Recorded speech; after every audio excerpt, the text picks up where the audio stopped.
Hello and welcome to Straight Talk. I'm Mohsen Mughal. It's not often you see one NATO ally threatening another, but that's exactly what has happened recently. Turkey's purchase and the pending delivery of the S-400 missile system from Russia has sent howls through the Pentagon. And now US lawmakers in Washington are threatening their NATO ally Turkey with a series of sanctions. One includes cancelling the delivery of the F-35 fighter jets, a joint production program Turkey has been involved in. Turkey's President Recep Tayyip Erdogan has downplayed US concerns that the delivery of the S-400 system will endanger US security. He said that Washington's pressure to cancel the missile deal was not about the actual system, but about punishing Turkey's decision to go its own path. The issue is not about the S-400. It's because Turkey takes action with its own will regarding regional developments, particularly in Syria. The two sides have long opposed each other in Syria, with US support for the YPG terror group being at the heart of the dispute. The US refusal to extradite Fethullah Gülen, who Turkey blames for orchestrating the failed coup of 2016, has also been given new scrutiny after US First Lady Melania Trump visited a school affiliated with the Fethullah Gülen terrorist organization. And joining me now is Matthew Breiser, who's a former US ambassador, and Can Kasabolu, who's a defense analyst at EDAM, the Center for Economics and Foreign Policy Studies. Gentlemen, thank you very much for joining us here. I'll start with you, Can. Why does Turkey need S-400? Well, the military explanation is Turkey needs to balance its fighter aircraft because the pilot-to-cockpit ratio is problematic, first. And second, this defensive strategic weapon systems for a country at Turkey's level, especially if you are bordering the Middle East, you must have them.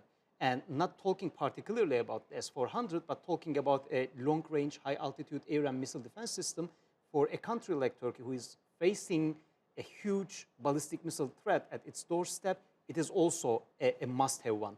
But coming to the system itself, in particular S-400, is it the best of the decisions? It is very debatable. All right, we'll come to the specifics of what S-400 can do a little later into the discussion. Matthew, Turkey has been maintaining that it did give US a chance as an ally when they were talking about the Patriot missile defense system, didn't receive a very positive response from US. Now Turkey is really getting a very strong reaction from US. Why are those concerns being raised now? Well, first of all, yeah, Turkey was asking for something, a technology transfer, earlier in the Patriot deal. That is something the U.S. just doesn't do when it comes to this weapons system. So there was really nothing personal against Turkey. That's how we kind of got into this difficulty in the beginning. The U.S., leadership, political leaders and military experts and senior military officers are very upset for a couple of reasons. There's a technical set of reasons, and Can knows a lot more about those than I do, but a technical set of reasons which very senior military officers, multi-star generals in the last week or so have told me are serious, in that once you turn on the S-400, it is able to learn characteristics of the F-35 fighter, the most advanced fighter in NATO, and there are questions about whether or not Turkey will really be able to prevent that information. Didn't they foresee this happening? There was an opportunity that Turkey had provided US as an ally to deal with, to start a deal on the Patriot missile system. They didn't respond pretty much positively on that at that point in time. And isn't it too late for US to react when Turkey is already set on the path of a deal with Russia? Well, you hit the second point I was making exactly. There's a political argument here that it's incomprehensible that Turkey would choose a Russian system, the country against whom the West has sanctions, against whom NATO has reconfigured itself, right, to protect the NATO homeland against offensive Russian military operations like the one in Ukraine, a non-NATO member. At this moment, politically, it's totally unsavory and impossible to comprehend in U.S. circles. And so the U.S. argument is, well, we could have continued the discussions about the Patriot, but you went ahead and decided to buy the Russian system. All right. Talking about the systems, Can, how will the S-400's system add to the capabilities of Turkish military mechanism? Well, in order to answer this question, it is about what are you expecting from the S-400? S-400 in the Western writings is a very capable anti-access area denial system. I'm not saying that, the Russians are not saying that, the US War College the Washington think tanks are writing about that, okay? So if you are expecting from S-400 working as standalone, as Turkey's procurement chief underlined in a show back in February, and if you are expecting the S-400 to take care of Turkey's air defense, yes, it is a very capable system. But if you are expecting the S-400 to conduct ballistic missile defense is not about the weapon system, it's about the architecture. It is about a set of systems from satellites to radars, sensors, airborne early warning aircraft that should communicate with each other. When it comes to that, the expectations from S-400 about intercepting possible ballistic missiles targeting Turkish territory, it would not be able to fully meet these expectations, actually. But it definitely will add to its defense mechanism. It will add to Turkey's defense if you think in an isolated fashion and if you think that the S-400 system would be immune to any political military repercussions about other weapon systems. It's far away from being ideal, and the reason for that also is the diplomatic bickering which has been happening over the past few weeks. With disagreements like these, Matthew, threatening another NATO ally, do you think US is somewhere risking the whole alliance? Well, I think President Trump is risking the whole alliance for a number of reasons, in the way he's talked about it, saying it's obsolete and berating NATO allies, and not reaffirming the importance of Article 5, collective defense. It is weakening NATO. In this case, you can argue it both ways. So Turkey is a critical member of NATO. It's got the second largest military in NATO. The United States and Turkey really need each other militarily.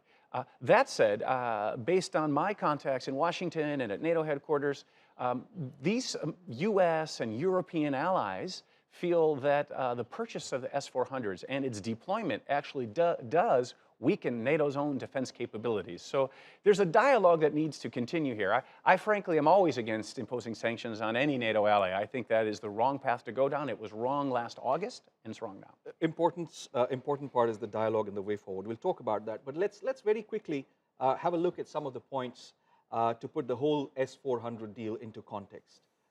Turkey has already deployed a Patriot system during the early years of the Syrian war, but the missiles were withdrawn by NATO in 2015. Since then, Ankara has been trying to buy the American system for itself.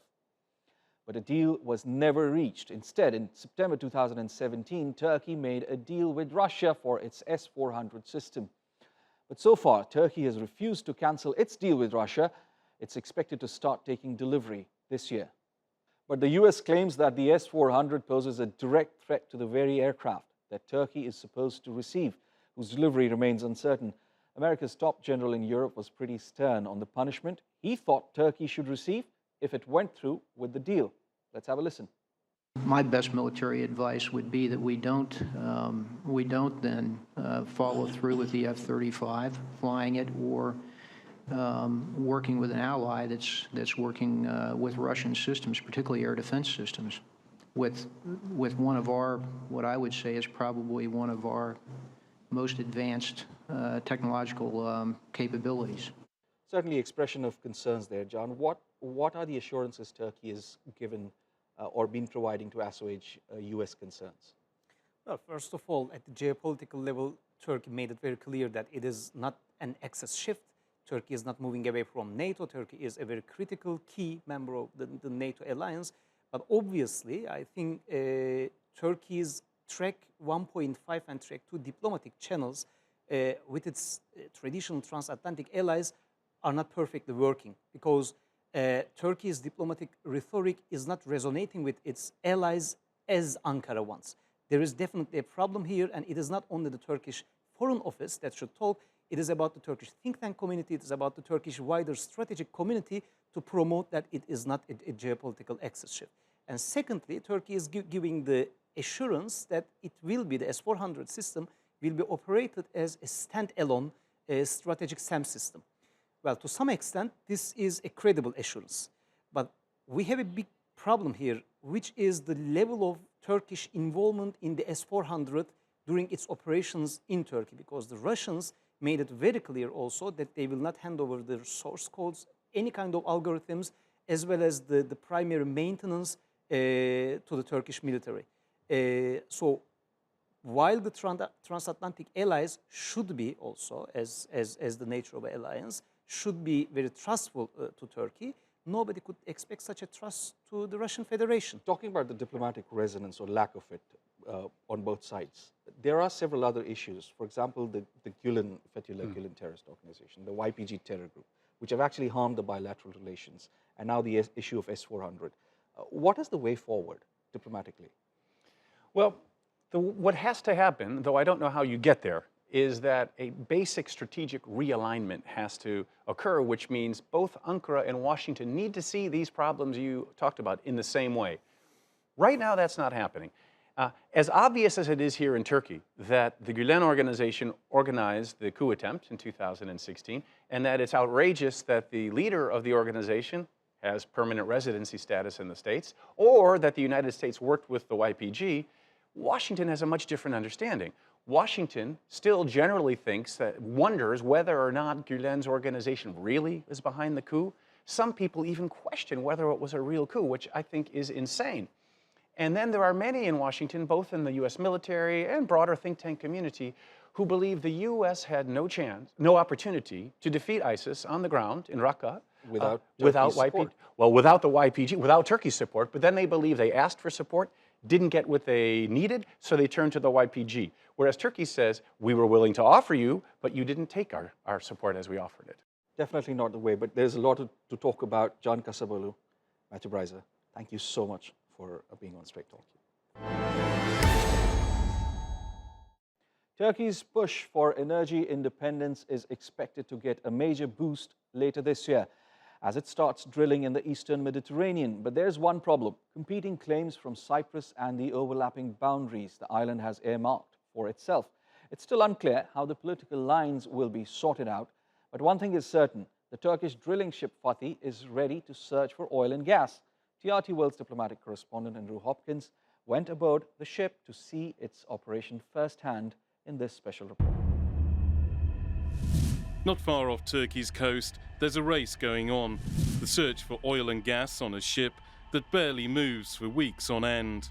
It can drill to depths of up to 12,000 meters as Turkey tries to find its share of the natural resources and the financial benefits that could be available in the eastern Mediterranean. Politicians hope it will help satisfy Turkey's energy needs, leaving it less reliant on outside sources. It was a short trip out to the drillship Fatih, a vessel worth more than $200 million that was built in South Korea and bought 2 years ago from a Norwegian firm. It was located about 60 kilometers from the Turkish resort of Alanya and about 100 kilometers from Antalya, a short trip of half an hour or so by helicopter. We went to the Alanya 1 borehole, an area that's effectively inside Turkey's exclusive economic zone, and where Turkish Petroleum is hopeful of making a find. These basins in Turkish Eastern Mediterranean may have similar properties, like the Mediterranean basins, where the recent hydrocarbon reserves have been made in south of Cyprus and in the north of Egypt and in the offshore area of Israel. So this Antalya Basin area has many good structures. If workers on this ship can discover something, and if it's commercially viable, then it could help Turkey solve one of its biggest challenges: how to become less reliant on other countries for its energy. Turkey is a country that is low on hydrocarbons, importing about 75% of its energy needs, including nearly all of its gas and oil. In 2016, more than half of its gas was supplied by Russia, and the remainder mostly by 2 other countries, 16.6% from Iran and 14% from Azerbaijan. And as for oil, in the first 6 months of 2017, Iran supplied 50.9% of Turkey's, while Iraq supplied 29.7%, leaving Turkey facing challenges if there are problems with its suppliers. That's why when the drillship Fatih was officially launched in October 2018, the Turkish energy minister had this to say. Türkiye, enerjide bağımsızlığı kendisine I would like it to be known that being fully energy independent has been set as a primary objective by Turkey. No one can deter us from this. We absolutely believe that our work on this will have positive results. Turkey's also trying to invest in renewable energy, and by 2023 wants 30% of its needs to come from that source, but it still has some way to go. Wind power creates about 7% of its energy needs, while other sources, such as geothermal and solar power, are barely reaching 1%. But if it can find something in the Mediterranean seabed, then that could become a major part of its energy policy, and it's just a short walk along deck to find out what Turkish Petroleum is doing about that. Right now what's going on here is that they are making a connection. What we mean by that is, you know, all these drill pipes, the thin structure, those drill pipes need to be connected to each other by threads, and that's how you actually reach to the bottom. How you go deeper, basically. So to go deeper, you have the bit and the required equipment above the bit so that you can drill and record at the same time. So we have some smart tools that can actually predict what's going on down there. The Fatih drill ship uses advanced technology to drill into the sea floor. First, a conductor pipe is sent down to establish a foundation. Then a large drill bit connected to a drill pipe is also sent to the seabed. It starts drilling through the rock below, and the drill bit is then pulled back to the ship. Then casing pipes are sent into the drilled hole to keep it from collapsing.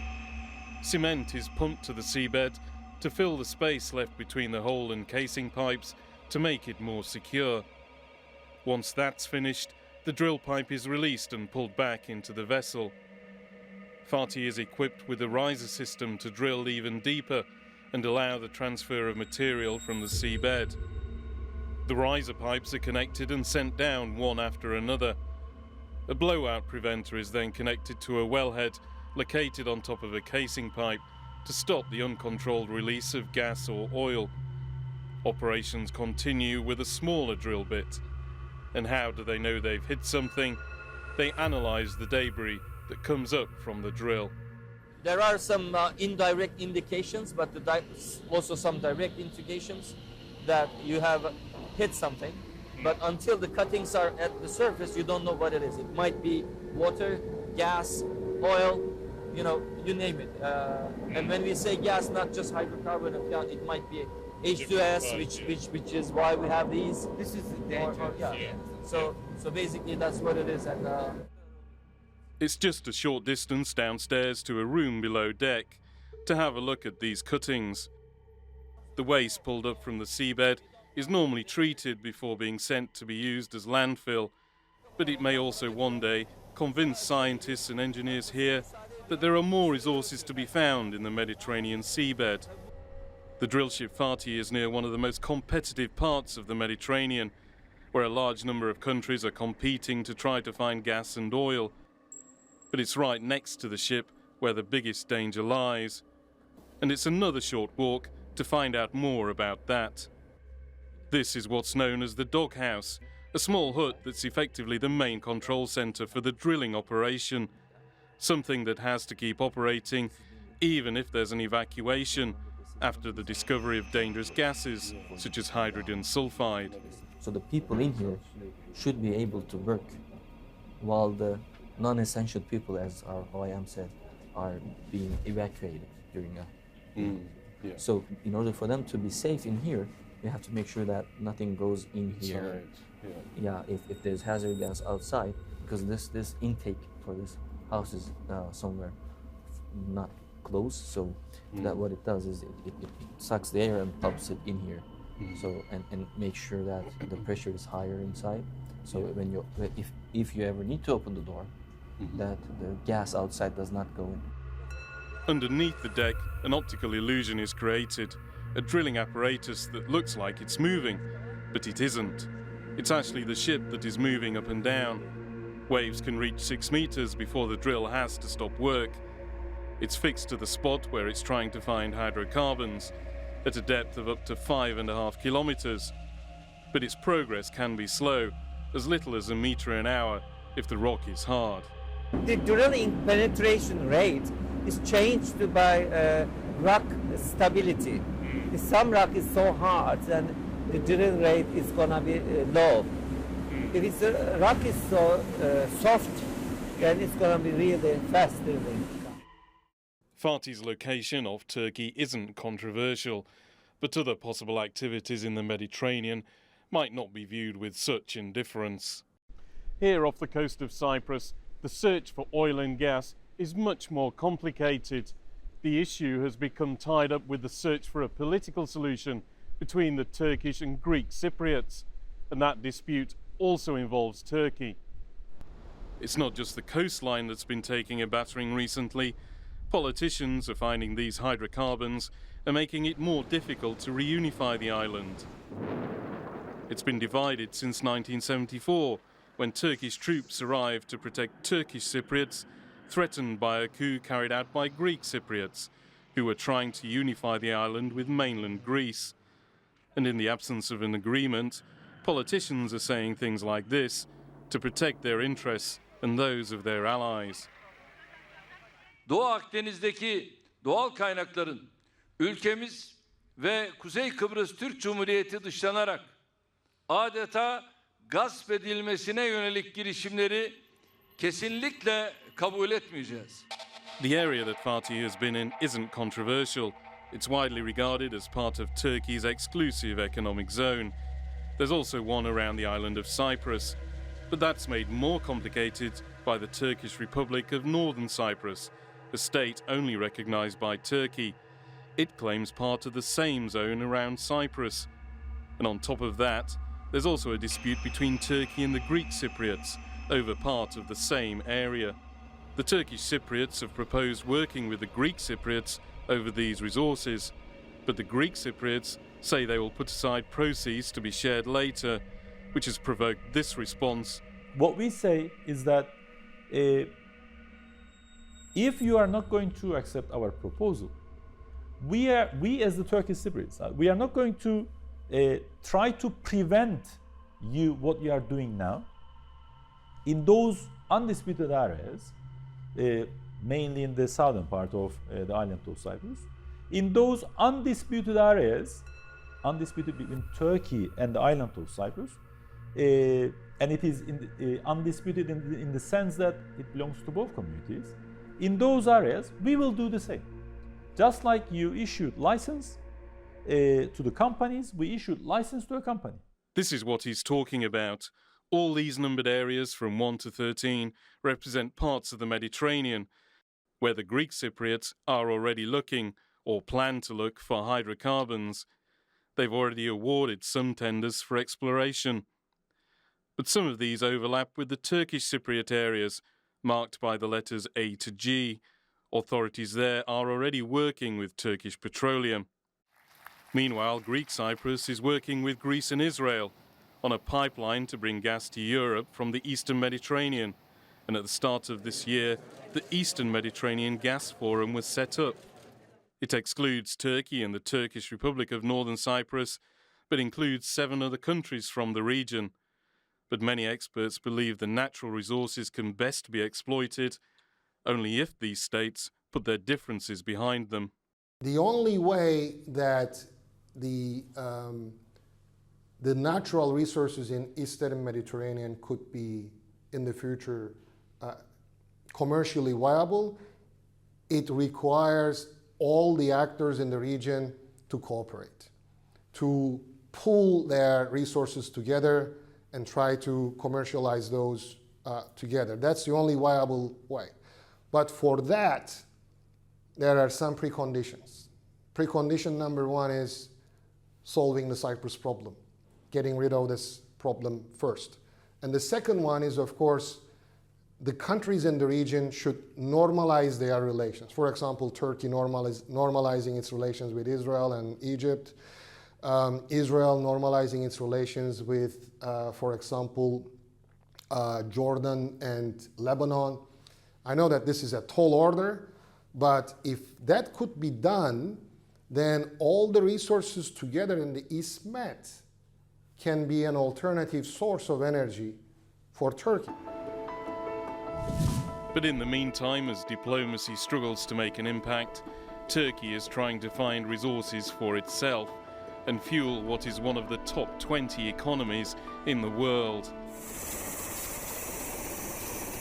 They're ready to build a production platform and pipeline to transport oil or gas to the mainland, in what could mean a change on the horizon for Turkey.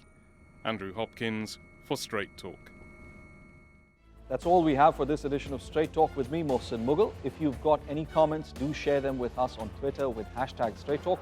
Also, don't forget to subscribe to our YouTube channel. Until next time, take care and goodbye.